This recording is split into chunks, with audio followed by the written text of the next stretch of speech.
Pero el Espíritu Santo ha puesto en mi corazón compartir un tema con ustedes que comencé el pasado domingo. Y es respecto a la frase que aparece en la Biblia, la fundación del mundo. La fundación del mundo. Respecto a esa frase, hay unas verdades bien profundas y bien interesantes que debemos observar. Esa frase, como decía, deja ver si hay algunos acá que tienen buena memoria. Decíamos que aparece ¿cuántas veces en la Biblia la frase la fundación del mundo? ¿Cuántas veces? ¿Cuántas veces aparece la fundación del mundo? Quiero ver, hermanos, ¿están atendiendo? Yo dije que esa frase aparece 7 veces, el número perfecto. ¿Te recuerdan cuando dije el número perfecto? Aparece 7 veces, pero resulta que 4 veces dice desde la fundación del mundo y 3 veces dice antes de la fundación del mundo. Yo creo que fui claro, ¿verdad? Y específico. Creo que lo dije así, ¿no? Entonces, hablamos y decíamos que esa palabra fundación en el griego es la palabra katabolé, y que viene de otra palabra que es katabola, y kata significa algo así como abajo y bolá significa echar o lanzar, dando a entender que el término fundación habla como si Dios desde las alturas lanzara a manera de obra de arte toda la creación. Con su palabra, cuando Él decía, hágase, hágase, produzca la tierra esto, produzca, sea esto, sea lo otro. Entonces, era su palabra lanzada, ¿verdad? Su palabra era lanzada y todo se hacía como su palabra así lo ordenaba. Entonces, es evidente que esa palabra fundación, y cuando habla de fundación del cosmos, es decir, el mundo, cuando hablamos del mundo, no, aquí en la Biblia no se está refiriendo a la humanidad, se está refiriendo al planeta. Es más, déjenme decirle esto, en Juan capítulo 3 y verso 16 dice, porque de tal manera amó Dios al cosmos, no dice a la humanidad, dice al planeta. ¿Cuántos saben que Dios ama a este planeta? Dios lo ama. ¿Y qué pasa? Que el hombre le ha declarado la guerra a su habitación, porque Dios colocó este planeta como su habitación. Aunque claro está que cuando Juan 3:16 dice, porque de tal manera amó Dios al cosmos, ahí estamos también incluidos nosotros, porque si la palabra cosmos significa ornamento, nosotros somos lo más bello del planeta. ¿Cuántos lo creen eso? El ser humano es la creación primorosa de Dios, porque todo Él lo hizo con su palabra, pero al ser humano lo hizo con sus propias manos, diciendo, hagamos al hombre a nuestra imagen conforme a nuestra semejanza. Bendito sea el Señor. Qué bendición. Entonces, nos dio tiempo solamente de ver 2 verdades en torno a la frase desde la fundación del mundo. Cuando se aplica o se menciona la frase desde la fundación del mundo, está diciendo desde el mismo momento en que el mundo es hecho. Amén. Y cuando se usa la frase, pues antes de la fundación del mundo, está hablando de un tiempo pre-creación. Es decir, mucho antes de la creación, un tiempo ilimitado donde no podemos definir hora, día, mes ni año, sino que se está hablando de la eternidad antes de la creación. Amén. Entonces, decíamos hablábamos de dos frases, de dos verdades maravillosas en torno a la frase la fundación del mundo. Y recuerdan ustedes que leíamos en Mateo capítulo, estoy haciendo una pequeña sinopsis, una pequeña recapitulación. Ustedes recuerdan que decíamos, digo ustedes recuerdan, pero que hay personas acá hoy que no estaban el domingo, pero los que estaban. Decíamos que en Mateo capítulo 13 y los versículos 34 al 35 se habla de que el Señor habló por parábolas y dice, para que se cumpliese lo dicho por el profeta, el verso 35, cuando dijo, abriré en parábolas mi boca, y dice, declararé cosas escondidas desde la fundación del mundo. No dice cosas escondidas antes. O sea, esas cosas escondidas, que la palabra, yo les recuerdo que la palabra es la palabra griega cripto, de donde viene el término encriptación, cosas ocultas, no fueron dadas antes de la creación del mundo, no fueron escondidas, sino que fueron escondidas desde la misma creación, para que nosotros la descodifiquemos, para que nosotros la desencriptemos. Por eso la Biblia, la palabra de Dios, está llena de verdades encriptadas que nosotros debemos desencriptarlas.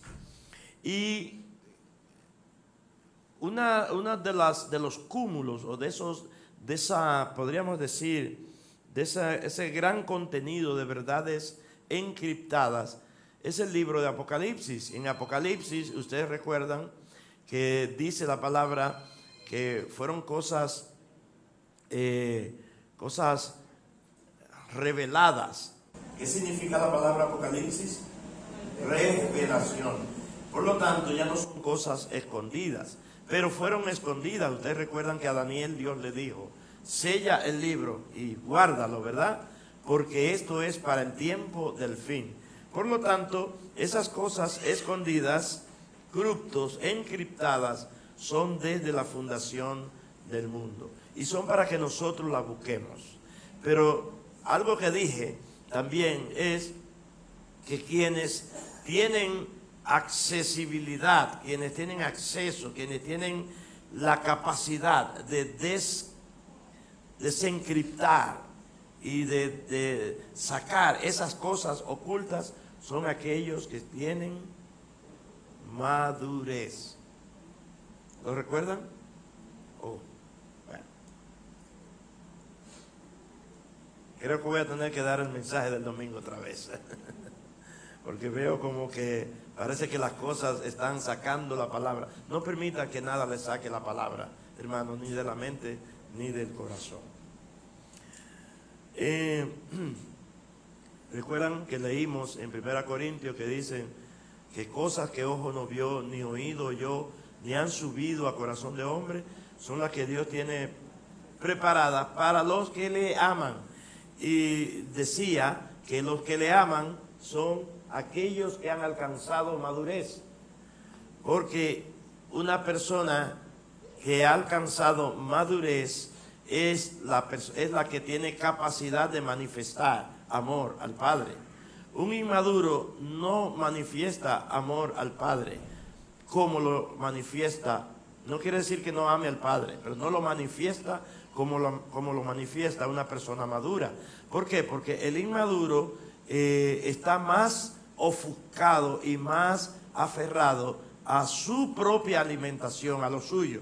Pero el maduro sabe que se debe a Dios y que a Dios es toda la gloria y la honra, y que por lo tanto aún el buscar la palabra y profundizar en ella tiene que ver con su nivel de madurez. Por eso esas cosas que ojo no vio ni oído yo, ni han subido a corazón de hombre, son las que Dios tiene preparadas. ¿Pero para quiénes? Para los que le aman. ¿Y quiénes son los que manifiestan mayor amor? Los que son maduros.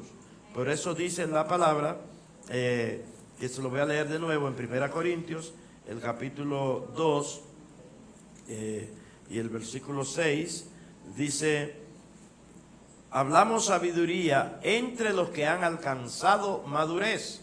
Y sabiduría no de este siglo, ni de los príncipes de este siglo, que perecen. Mas hablamos sabiduría de Dios en misterio, es decir, en sabiduría oculta, encriptada, cripto es la palabra, ¿verdad? La cual Dios preparó antes de los siglos para nuestra gloria. O sea, Dios la preparó, esa sabiduría Dios la preparó antes de los siglos, es decir, antes de que el mundo fuera fundado. Pero ¿cuándo las escondió? En la fundación del mundo. Por eso dice que el versículo dice, la que ninguno de los príncipes de este siglo conoció, porque si lo hubieran conocido nunca habrían crucificado al Señor. Entonces, leemos en Mateo 24, 13, 35, que dice, el Señor: declararé cosas escondidas, encriptadas, desde la fundación del mundo. Y la otra palabra, la otra verdad o la otra idea que presentamos fue sobre el reino que fue preparado desde la fundación del mundo. Pero no está refiriéndose al reino en el que nosotros somos participantes específicamente. Porque ustedes saben una cosa, yo no sé cuántos de ustedes saben que el reino del Señor es eterno. ¿Cuántos lo saben? El reino del Señor es eterno, porque el reino del Señor tiene sentido y usa del término reino, que la palabra es basileia en el griego, usa de ese término por el rey. Y si el rey es eterno, entonces el reino tiene que ser eterno. ¿Cuántos lo entienden eso? Por lo tanto, en Mateo 25, verso 34, dice: entonces el rey dirá a los de su derecha: venid, benditos de mi Padre, heredad el reino preparado para vosotros desde la fundación del mundo.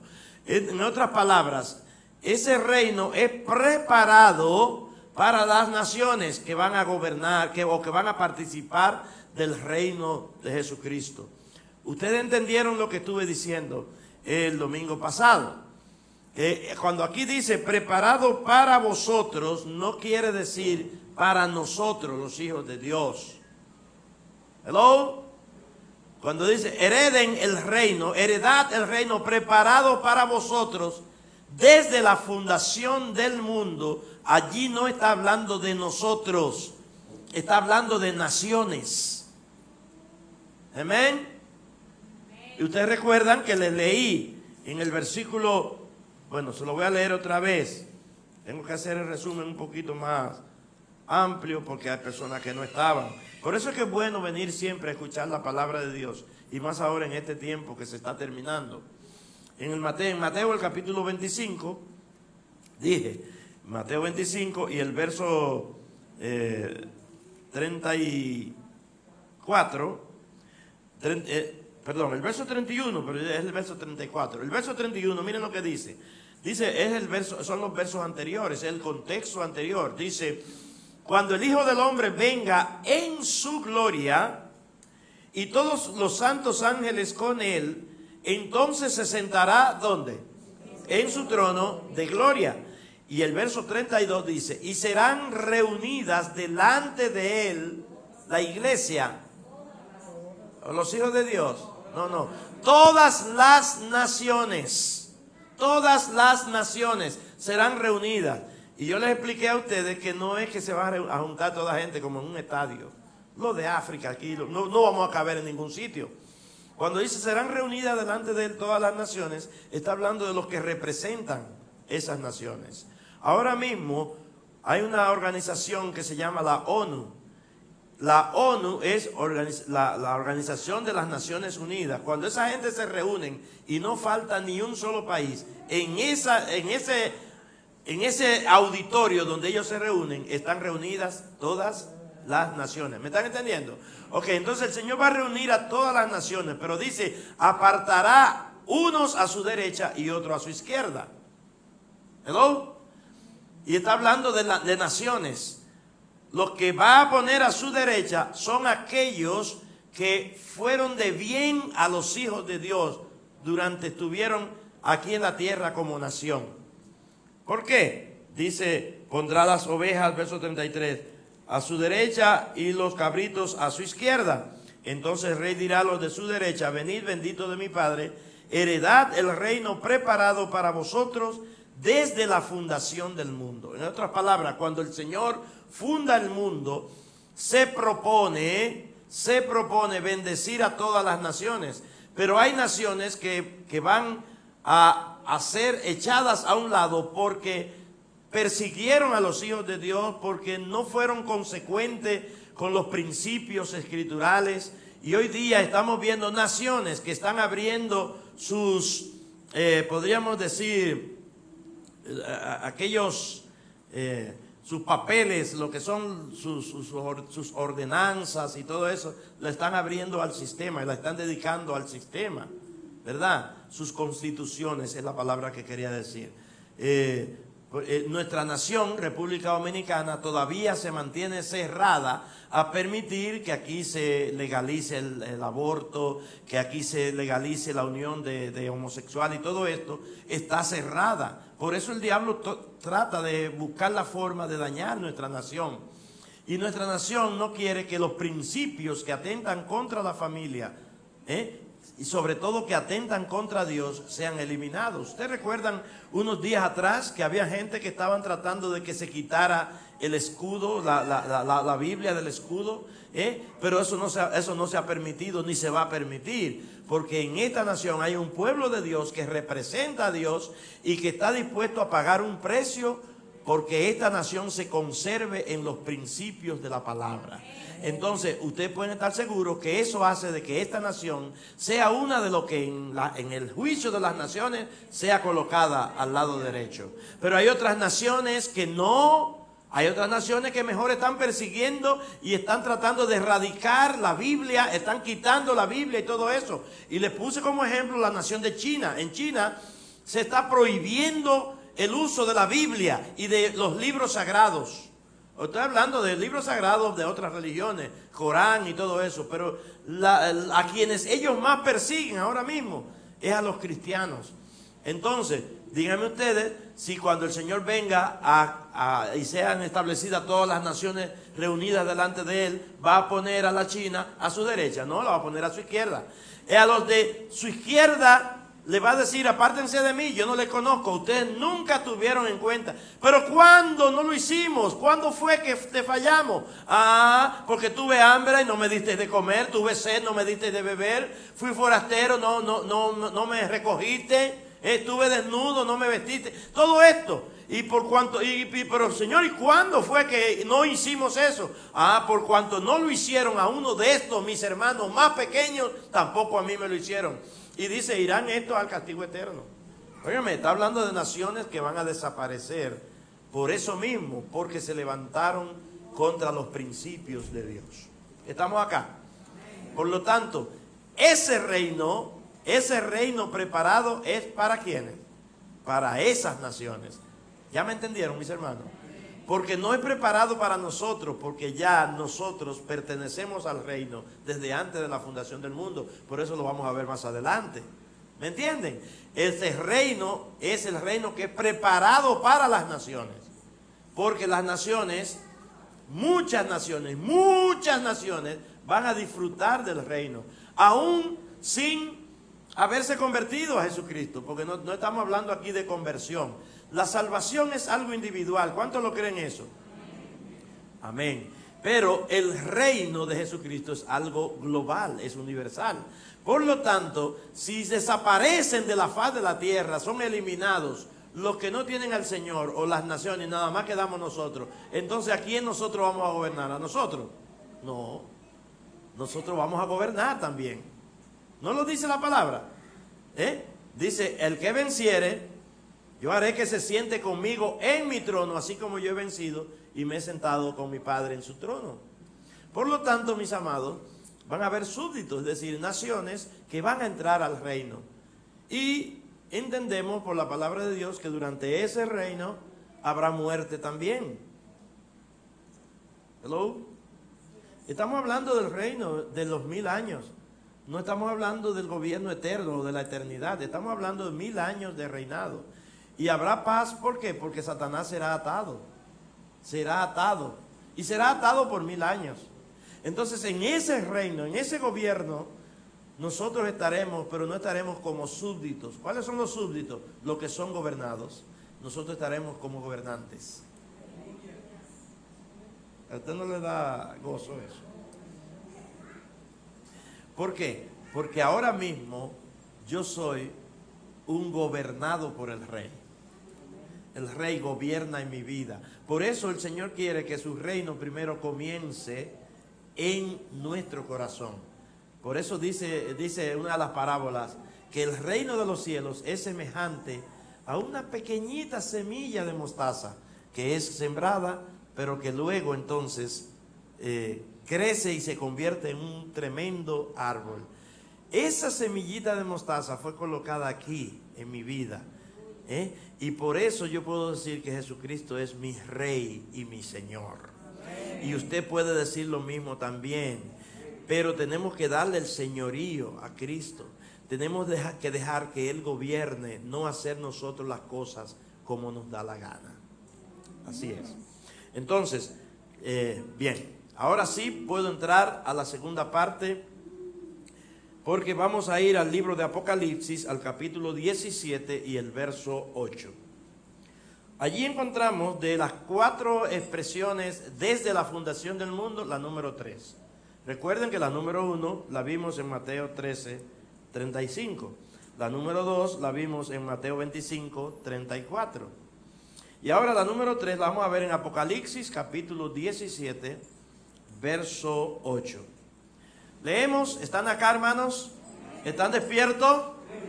Abra los ojos y preste atención, y sobre todo abra sus oídos espirituales para que entienda lo que el Espíritu Santo está diciendo. Dice, y el Espíritu Santo no soy yo, gloria a Dios que no soy yo. El Espíritu Santo es el que está dirigiendo esta exposición. Aleluya. Yo hablo lo que Él me manda que diga.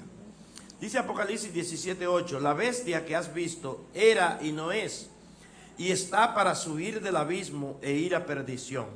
Y los moradores de la tierra, dice, aquellos, observen hermanos, dice, aquellos cuyos nombres no están escritos desde la fundación del mundo en el libro de la vida, se asombrarán viendo la bestia que era y no es, y será. Aquí yo no quiero hablar de bestia, no me interesa. La bestia no me interesa. A mí me interesa ahora mismo hablar a ustedes acerca de aquellos cuyos nombres no están escritos desde la fundación del mundo. Me interesa hablar sobre el estar inscrito en el libro de la vida. Oiga esto, mi amado hermano. El libro de la vida es... La palabra libro en el griego es la palabra biblos, de donde viene el término biblioteca. Y está hablando de un asentamiento, de un manual o un libro. En el caso, en el original se habla no de libros como estos, ¿verdad? Sino se habla específicamente de pergaminos. Pero la palabra de Dios nos habla de un libro que se llama el libro de la vida. Y parece ser, según este pasaje que acabamos de leer, que las personas son inscritas o escritas en el libro de la vida. Los que son escritos, los que son inscritos en el libro de la vida, lo son desde la fundación del mundo. ¿Cómo es eso? Bueno, acá dice el pasaje: los moradores de la tierra, aquellos cuyos nombres no están escritos desde la fundación del mundo. ¿Qué está diciendo acá el pasaje? El pasaje está diciendo que parece ser que desde que Dios crea todo y crea al hombre, ya Él tiene y él escribe, anota en el libro de la vida aquellos que ya serán salvos, que ya han sido conocidos como salvos. Oiga, no se me confunda con esto, por favor, mi hermano, porque andan muchas teorías religiosas de hace mucho tiempo, desde los tiempos desde los tiempos de Lutero. Hay una teoría que la introdujo un señor llamado Juan Calvino, y es una teoría conocida como el calvinismo, donde dice que los salvos son siempre salvos y que Dios escogió en su soberanía, que Él tiene todo el derecho de escoger y rechazar. Y usan textos bíblicos como este que aparece en el libro de Romanos, en la carta de los Romanos, donde dice: a Jacob amé, mas a Esaú aborrecí. Esos términos lo usan como para afianzar esa idea de que desde antes de que el mundo sea fundado, ya Dios me seleccionó, y seleccionó a esto, pero que también Dios seleccionó a muchos otros. Seleccionó a Judas, seleccionó a Caín para que se pierdan. Eso no tiene asidero bíblico, o sea, eso no es escritural. Porque sabemos que nuestro Dios es soberano, pero sabemos que Él es justo. Amén. Él es soberano, pero a la vez Él es justo. Y sería una injusticia de parte del Creador, y el Señor perdone esta expresión, pero no lo estoy diciendo porque es, sino la estoy usando porque realmente sería una injusticia que Él escoja a uno para que se pierdan y a otro para que se salven. ¿Es así o no? Porque entonces, ¿dónde está su amor? Pero Él es todo amor, y su amor y su misericordia nos alcanzan a nosotros, ¿verdad?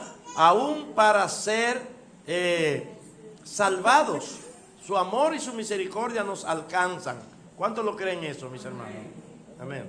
Recuerden que los niños son parte de la casa. Amén. Y nos gozamos con ellos, ¿verdad que sí? Amén. Entonces, su misericordia nos alcanzó. Pero, oigan bien, ¿qué dice la carta a los romanos? ¿Qué dice el apóstol Pablo? Que a lo que antes conoció, ¿están acá? A los que antes conoció, a estos predestinó. ¿Qué quiere decir eso? Que antes de predestinar, es decir, antes de preparar un destino, ya Él nos conoció. ¿Y qué es eso de que nos conoció?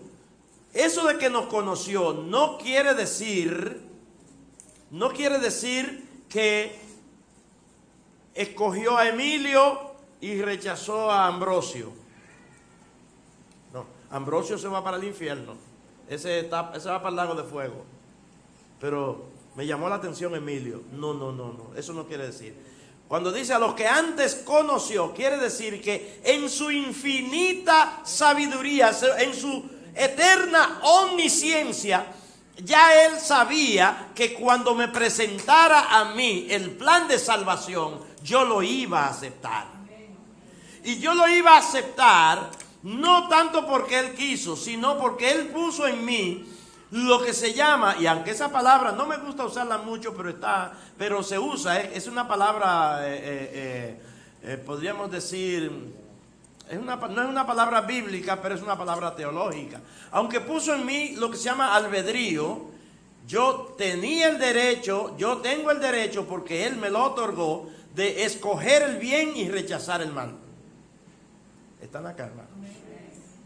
En la eternidad, Él sabía que yo iba a escoger el bien, por lo tanto Él me conoció.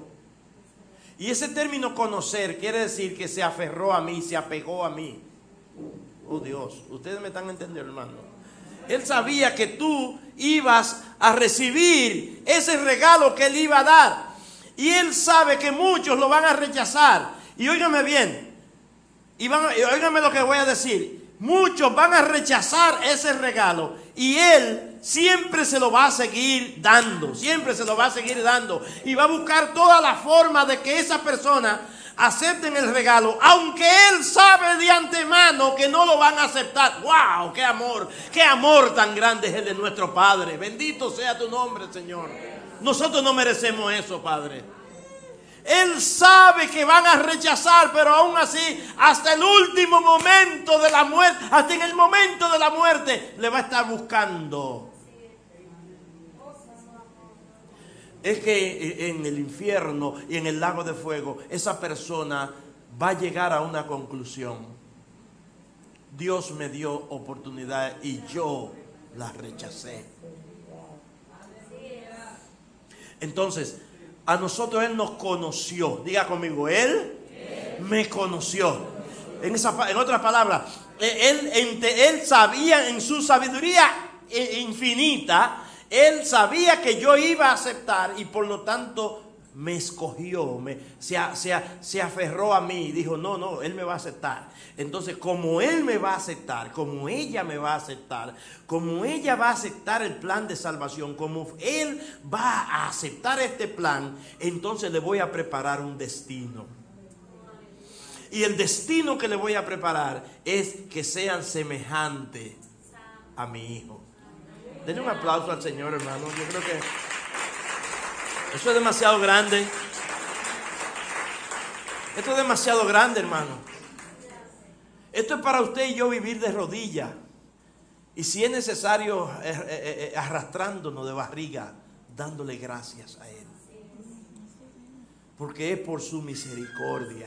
Es porque Él ha tenido misericordia, hermano. Porque qué belleza halló Él en mí. Qué belleza, qué encontró en mí, qué fue lo que encontró en mí. En la eternidad, Él sabía que yo iba a decidir por su plan.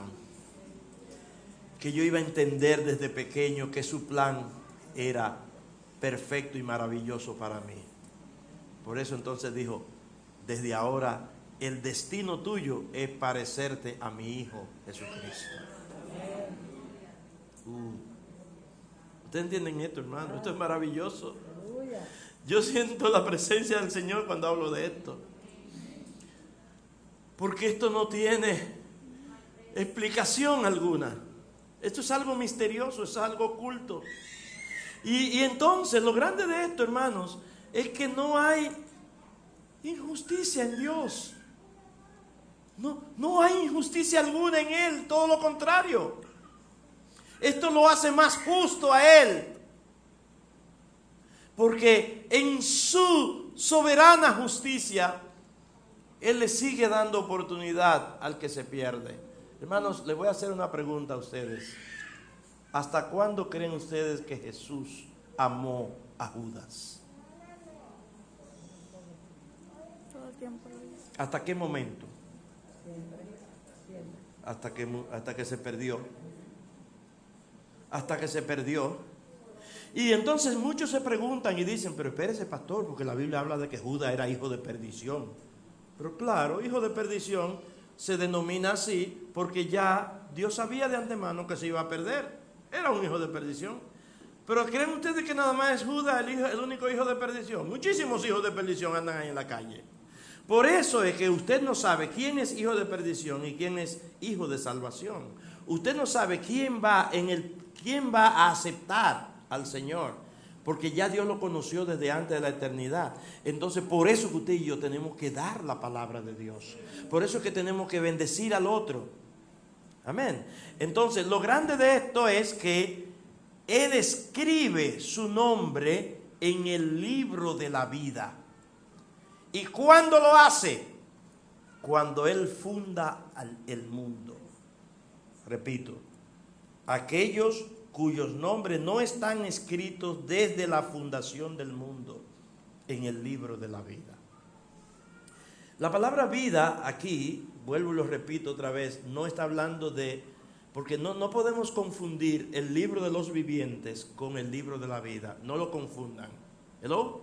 La Biblia habla de cuando Moisés le dijo a Dios, Moisés altercó con Dios, que Dios dijo, voy a destruir el pueblo, lo voy a destruir, y de ti voy a hacer una nación grande.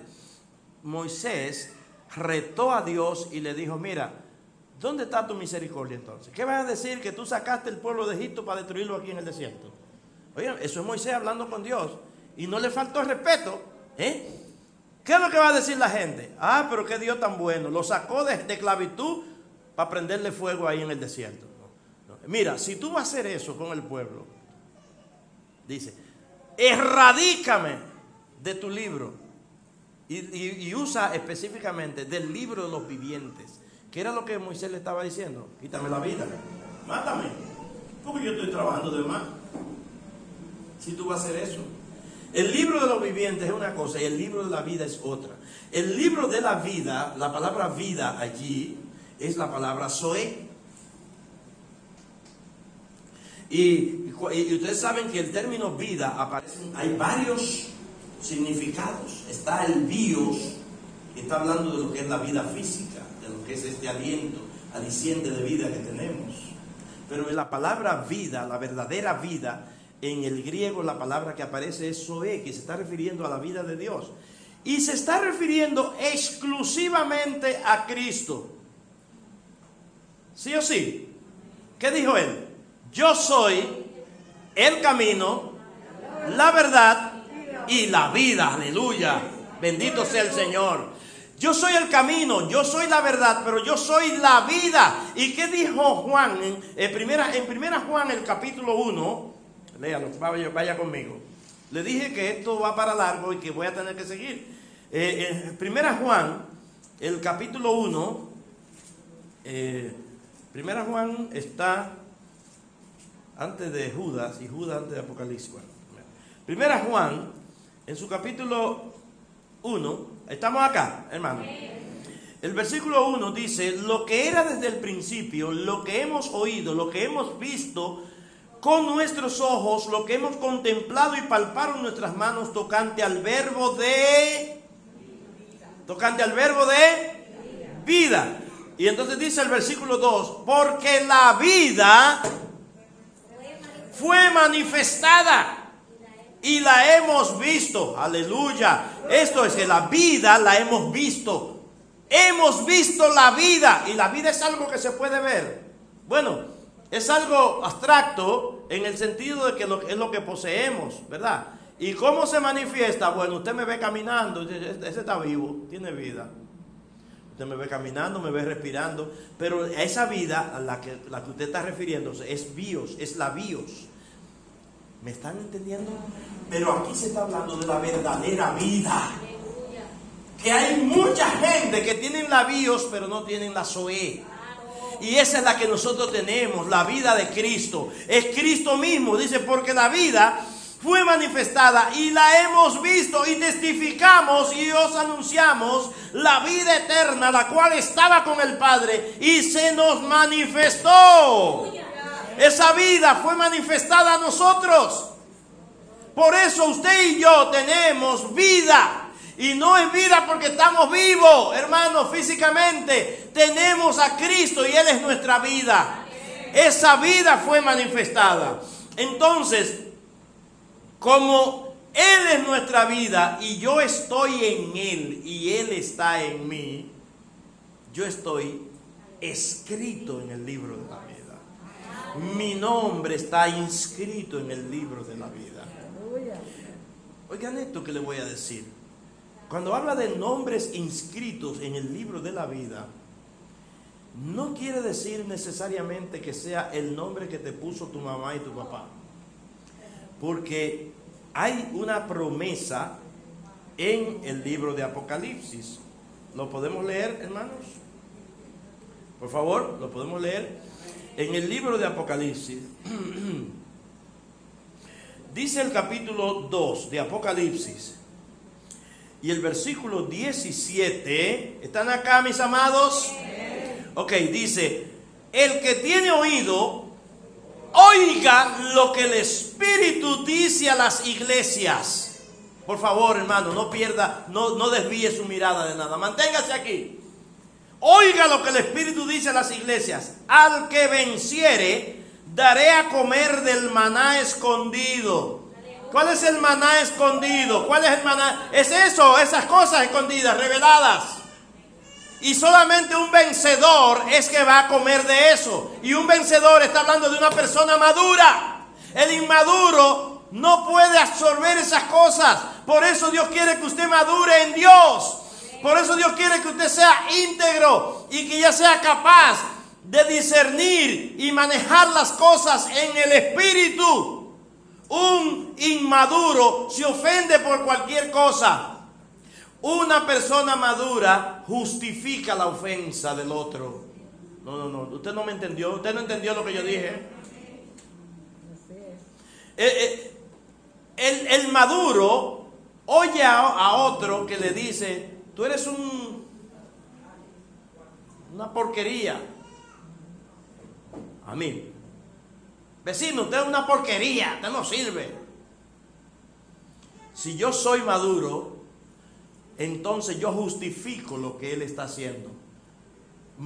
En mi madurez yo digo: wow, el vecino parece que se levantó hoy con problemas.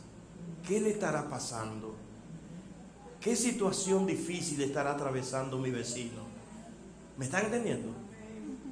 Pero si soy inmaduro, entonces él me dice: usted es una porquería. Entonces yo digo: y usted es una requete porquería.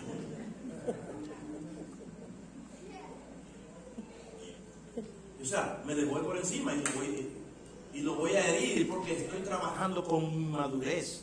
Por eso es que Dios quiere que seamos maduros en Él. Porque el maduro en Dios es como el niño. Dos niños pelean y no pasan minutos cuando ya están jugando otra vez. Porque ellos perdonan de corazón. Y perdonan sin tener que decirle uno al otro: perdóname. Óigame bien. Porque el perdón no se otorga porque el otro se lo pida a usted. El perdón se otorga porque sale de usted. Por favor, présteme atención, porque hay mucha gente que está equivocada con eso. ¿Y usted fue ya y le pidió perdón? No. Pregúntele a aquel si ya lo perdonó. Porque una cosa es pedir perdón y otra cosa es perdonar. ¿Cuántos están acá? Yo no sé si ustedes están entendiendo lo que estoy diciendo. A nosotros nunca nos aparece en la Biblia que debemos pedir perdón a nadie. Búsquelo. Usted me lo busca en la Biblia y yo le voy a dar un premio. No aparece. Lo que dice la Biblia es que debemos perdonar. Eso sí. Porque pedir perdón cualquiera lo hace. De aquí para acá. Pero perdonar, eso sí es fuerte. Ahí sí es duro. Porque perdonar es sacar del corazón y de la mente el agravio y actuar con madurez. El Señor Jesucristo, recibiendo latigazos, blasfemia y de todo, y clavado en un madero, decía: Padre, de verdad que ellos no saben lo que están haciendo. Perdónalos. ¿Hello? Ese es el carácter de Cristo. Eso es lo que Dios está llamando a que nosotros manifestemos. Que estamos escritos en el libro de la vida. ¿Y desde cuándo estamos escritos? ¿Desde cuándo? No se me equivoquen, por eso ustedes están aprendiendo. No estamos escritos desde antes de la fundación. Antes de la fundación Él nos conoció. Pero Él escribió nuestro nombre cuando nos colocó en la tierra. Eso quiere decir, mis amados, aunque usted no lo crea y le parezca algo absurdo o raro, que cuando usted nació, ya su nombre estaba escrito. Y usted creció y fue remolón. Y fue remolón, hermanos. Y se portó de mal en su casa. Y ofendió a sus padres. Y hizo lo que le dio la gana. Y sabe que el hacer lo que le da la gana le trae consecuencias. Pero esas consecuencias no tienen nada que ver con que su nombre esté escrito. ¿Por qué? Porque aún habiendo hecho lo que le dio la gana, fue remolón, se portó mal, hubo un día cuando usted, y ya el Padre sabía cuándo, cuando usted se rindió y dijo: oh Señor, pero yo he sido malo, me he portado mal, perdóname, recíbeme. Señor, perdona mis pecados, me humillo. Y entonces reconoció el sacrificio de Jesucristo como bueno, único y válido para su salvación. ¿Qué pasó allí? ¿Qué fue lo que pasó allí? Que Dios lo llamó. Pero cuando Él te llamó, cuando ya te había conocido y había preparado destino para ti. Porque a los que... vamos al verso, vamos al verso. Vamos, eso está en Romanos, me parece que Romanos 8, ¿verdad? Romanos capítulo 8, vamos para que ustedes lo vean, porque esto no es un asunto de... Romanos capítulo 8,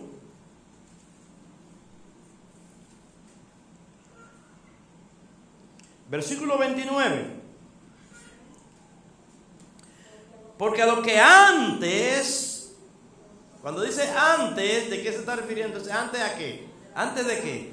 De la creación, de la fundación. A lo que antes conoció, también los predestinó, es decir, le preparó un destino para que fuesen hechos conformes a la imagen de su Hijo, para que Él sea el primogénito entre muchos hermanos.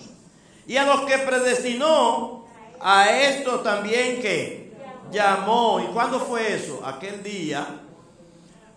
Ese llamó a cada uno le viene de una manera diferente. Yo crecí en una familia de 8 hermanos y como yo soy el primogénito de los varones, porque tenemos la hembra es mayor, yo crecí al lado de mi papá y sirviendo al Señor, aunque todavía yo no había tomado mi decisión por Jesucristo. Yo tomé mi decisión por Jesucristo a los 12 años, pero ya yo le servía al Señor. Le servía, eso estaba en mí, ya esa semilla estaba sembrada en mí.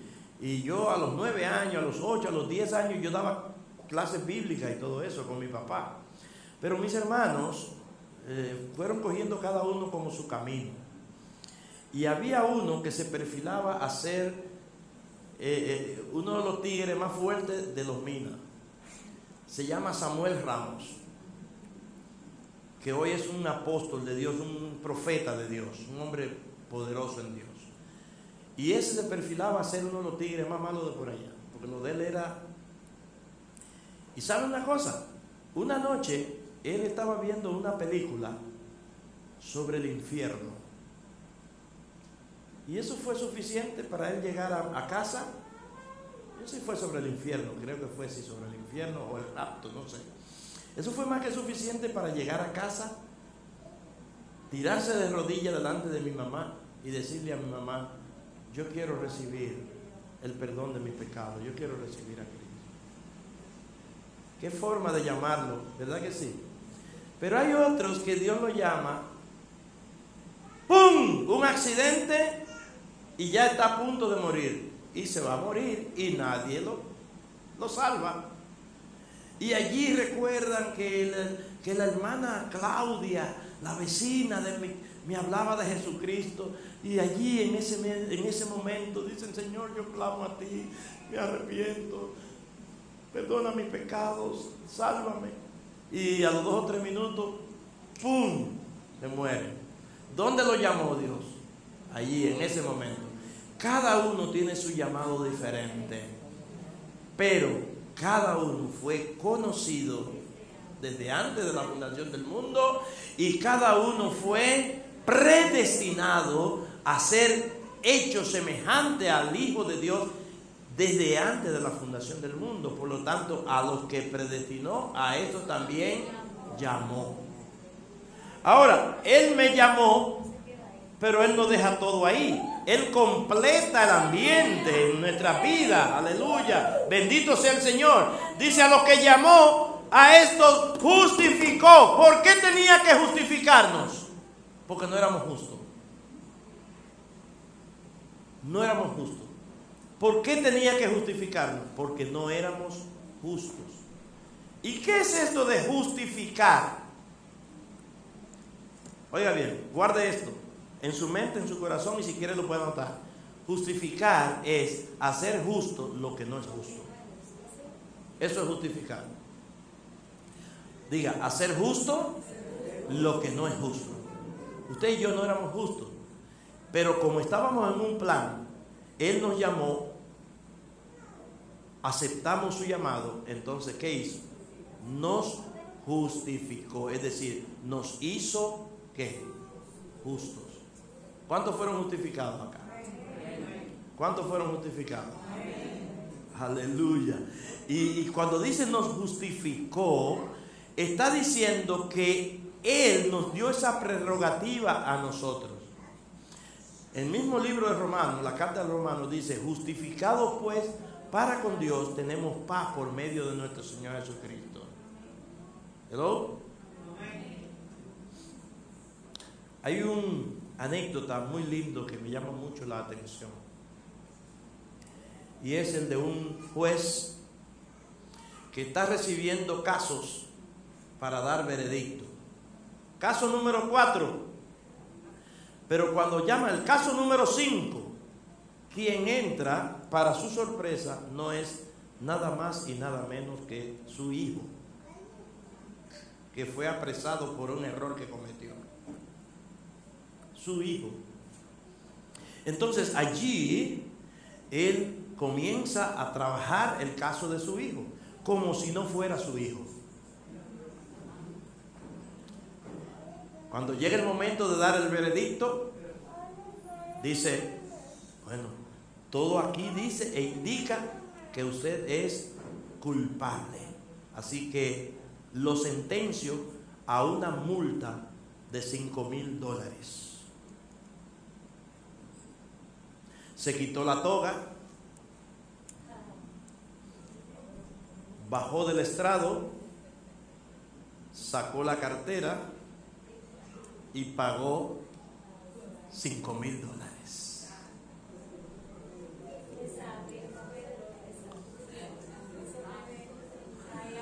Eso fue lo que hizo Cristo. Eso fue lo que hizo el Padre con nosotros. Eso fue lo que Él hizo.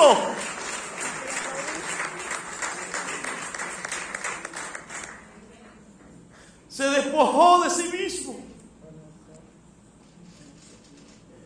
Y siendo Él justo, murió por los injustos para llevarnos a Dios.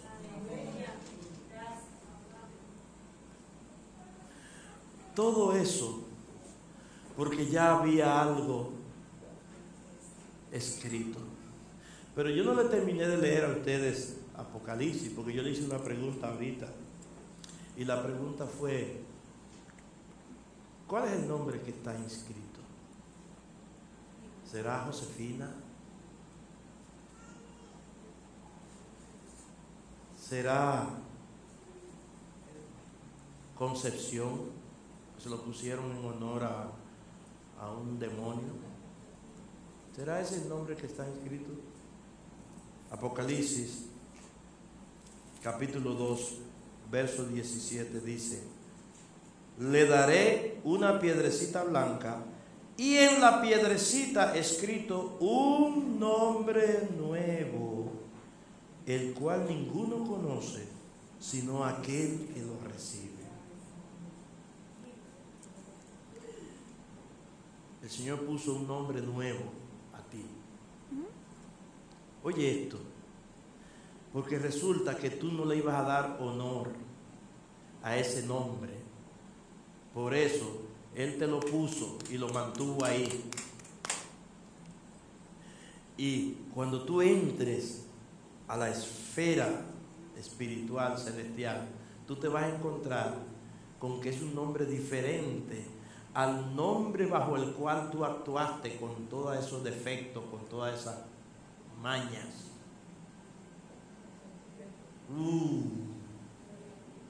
El Señor es maravilloso. ¿Saben que yo descubrí mi nombre? Yo descubrí mi nombre. En mi familia, mis padres pusieron nombres de la Biblia a todos mis hermanos. El único soy yo que no tiene ese nombre. Mi papá me dijo, tú te vas a llamar igual que yo, Emilio. Pero Dios me dijo, tú eres Moisés. Y yo no sé por qué Él me puso ese nombre. Pero en el mundo espiritual yo soy conocido como Moisés. Y yo no sé qué nombre te puso a ti. Lo que sí sé una cosa, que el nombre que Él te puso está intrínsecamente relacionado a Cristo. ¿Por qué? Porque ahora tú estás en Él y Él en ti. Diga, yo en Cristo y Cristo en mí. Es una aleación que hay ahí, que nadie nos despega, aleluya. Ahí hay una aleación, Cristo en mí y yo en Él. ¿Y quién me desprende de ahí? ¿Quién nos separará del amor de Dios que es en Cristo Jesús? Tribulación, COVID, enfermedad, cáncer, angustia, persecución, economía en el suelo, todas esas cosas. Eso, nada de eso me separará del amor de Dios que es en Cristo Jesús. Todas esas cosas son aquí en la tierra. Y sobre todas esas cosas, aunque me esté tragando un cable, soy más que vencedor. ¿Cuántos más que vencedores hay acá?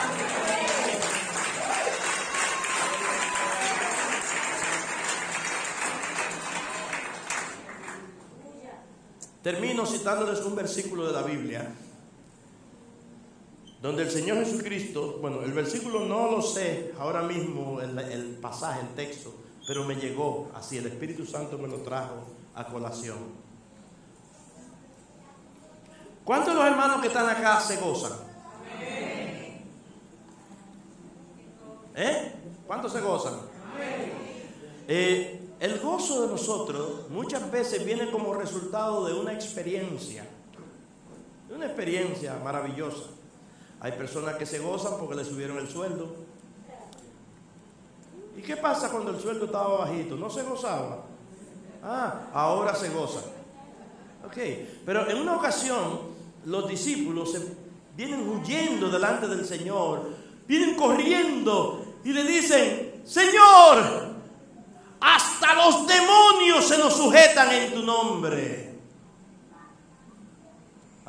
Entonces el Señor le dijo: ustedes están gozosos por eso.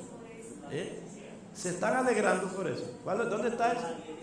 Lucas, pónmelo por favor, Luis Enrique. Lucas 10:17.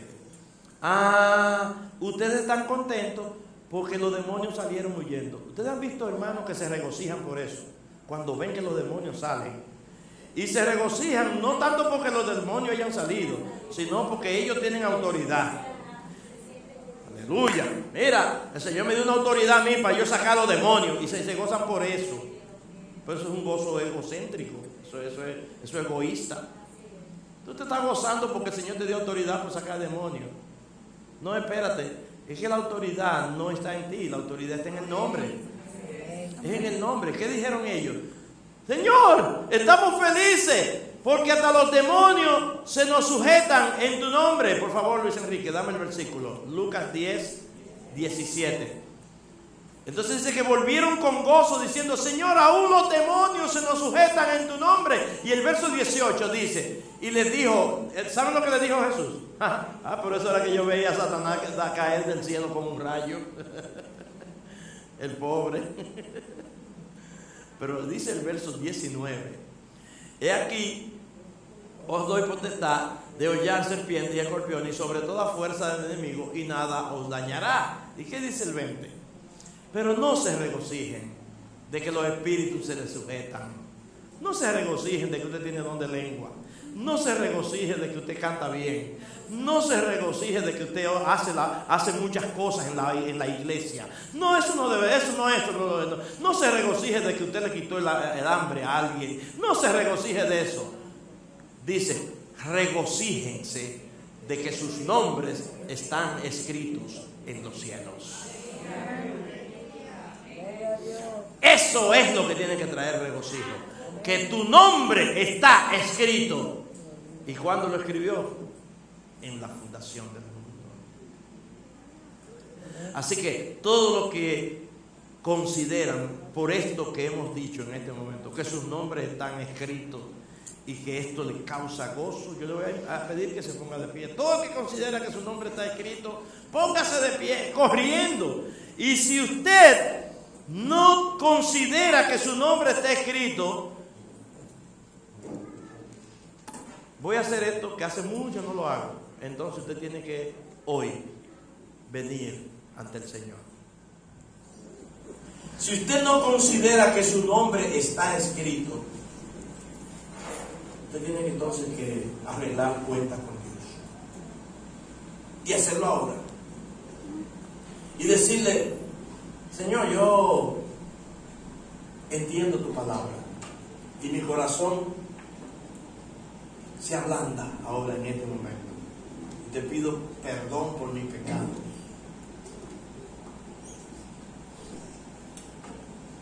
Yo vi un testimonio de un señor que Dios le dio una segunda oportunidad, después de haber muerto físicamente.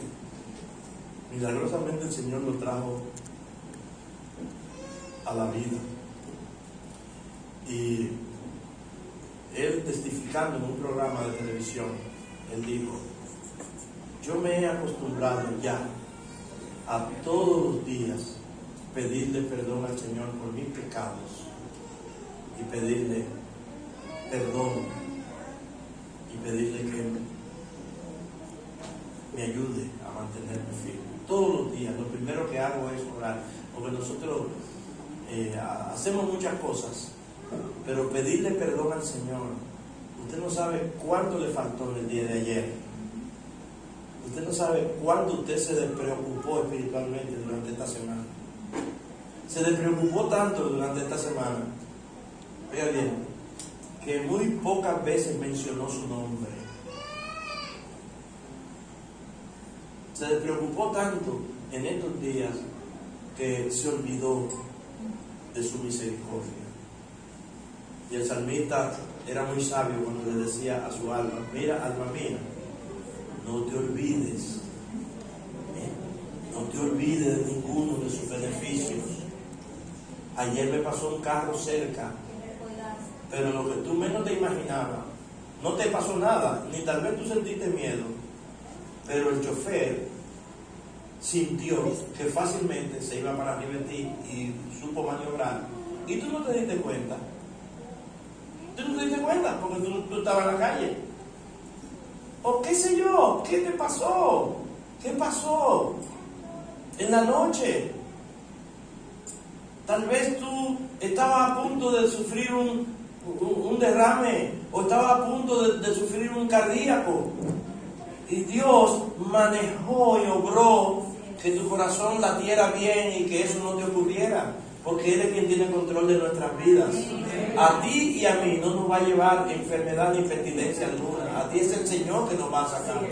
Y el Señor nos saca de cualquier manera. Si Él quiere, le dice a una pestilencia de esa, a un virus de eso: mira, yo quiero a mi hijo aquí, así que métete ahí. Se le da permiso al virus a que entre y que te lleve, porque es la forma en que Él te va a sacar. A Dios no le interesa mucho el asunto de la forma. A Dios lo que le interesa es tenerte a su lado. Porque la Biblia dice: estimada es a los ojos de Jehová la muerte de sus santos. ¿Ustedes están entendiendo lo que estoy diciendo? Parece como absurdo eso, pastor, pero eso es como raro lo que usted está diciendo. No, mi hermano, no. A Dios no le inmuta quitarte la vida, porque Él es el que la quita y la da. Pero si Él te la quita, es para bien. La palabra de Dios dice: si vivimos, para Dios vivimos, pero si morimos, para Él morimos. Porque ya sea que vivamos o que muramos, de Él somos. ¿Cuántos son así? Levanta tus manos ahí. Padre, gracias en el nombre de nuestro amado Señor y Salvador Jesucristo. Gracias porque nuestros nombres tú los escribiste. Desde que fundaste la tierra, todo, a ti te plació en gran manera el flujo del habernos escrito allí, ponernos como propiedad tuya. Así que, Padre, muchas gracias. Bendito, alabado, exaltado, enaltecido sea tu nombre. Muchas gracias por tu palabra. La recibimos, la acuñamos en nuestros corazones y la viviremos. Haremos, diga conmigo, haremos lo que tú nos mandes.